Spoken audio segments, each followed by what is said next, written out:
ठाण्यात शिवसेना उपशहर प्रमुख मिलिंद मोरे यांचा विरार परिसरातील अर्नाळा येथील टोळक्याने केलेल्या हल्ल्यातून मृत्यू झाल्याची धक्कादायक घटना समोर आली आहे। नावापूर येथील 7 सी बीच रिसॉर्ट जवळ ही घटना घडली आहे। तर मिलिंद मोरे हे शिवसेनेचे माजी ठाणे जिल्हा प्रमुख रघुनाथ मोरे यांचे पुत्र होते।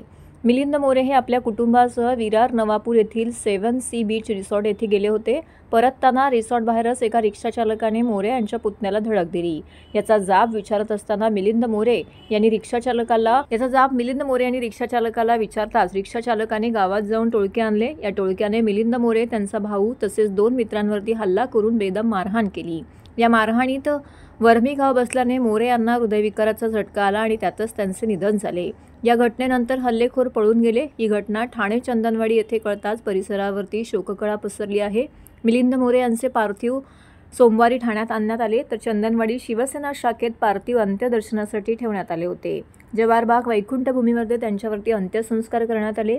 त्यांच्या अंत्ययात्रेला माजी खासदार राजन विचारे, आमदार संजय केळकर, केदार दिघे, गोपाळ लांडगे, रमेश वैती, हेमंत पवार, विलास जोशी, नरेश मनेरा, पवन कदम, नंदिनी विचारे, मंदार विचारे, राजेश मोरे, किरण नक्ती, प्रदीप शिंदे व सर्वपक्षीय नेते, कार्यकर्ते, नागरिक मोठ्या संख्येने उपस्थित होते। मिलिंद मोरे यांच्या पश्चात 2 मुलं, त्यांची पत्नी, भाऊ, बहीण असा परिवार आहे।